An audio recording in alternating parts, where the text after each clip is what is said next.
Hello বন্ধুরা, শুভ দুপুর। তোমরা কেমন আছো? নিশ্চয়ই ভালো আছো। দেখো আমিও ভালো আছি। আজকে দুপুরে একটা রান্না নিয়ে চলে আসলাম। দেখো লোটে মাছ করব। লোটে মাছগুলো দেখেছো কীরকম টাটকা, একদম সকালবেলা বাজার থেকে আনা, একদম সুন্দর। দেখো সাদা সাদা লোটে মাছ।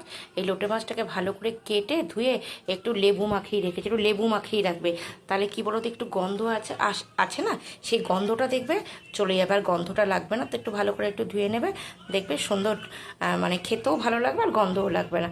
চলো এবার দেখাই কিভাবে আমি মাছটা তৈরি করছি।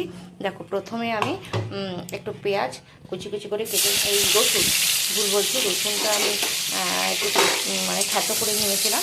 সেই রসুনটা আমি দিয়ে দিলাম। একটু রসুন একটু বেশি করে দেবে, বেশি করে দিলে পরে খুব ভালো লাগে আর কি। একটু ভাজা ভাজা করে নিলাম, ভাজা ভাজা করে তারপরে আমি দিয়ে দেবো হচ্ছে পেঁয়াজ। পেঁয়াজ কিছুটা আমি কুচিয়ে রেখেছিলাম, সেই পেঁয়াজটা আমি দিয়ে দেবো, দিয়ে একটু ভাজা ভাজা করে নেবো।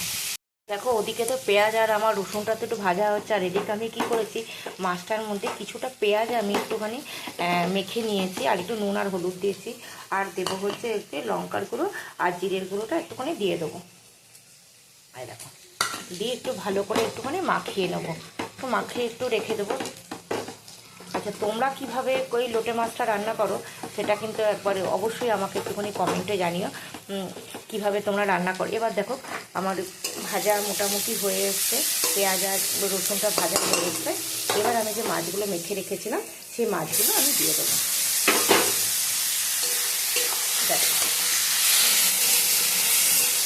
এবার দিয়ে একটুখানি ভালো করে একটু নাড়াচাড়া করবো। আমি আর ঢেকে দেবো না, এমনিতে এই মাছটা তো খুব নরম, আর কী হবে, ঢেকে দিলে না প্রচুর পরিমাণে জল বেরিয়ে যাবে। জল বেরিয়ে গেলে কী হবে, মাছটা কিন্তু একদম সেই গলে যাবে মাছটা।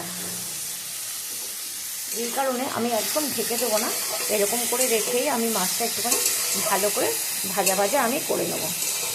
ভিডিওটা যদি ভালো লেগে থাকে তাহলে কিন্তু অবশ্যই একটা লাইক কমেন্ট একটা শেয়ার করে দেবে। দেখো আমাদের তৈরি হয়ে গেল লোটে মাছের ঝুড়ো।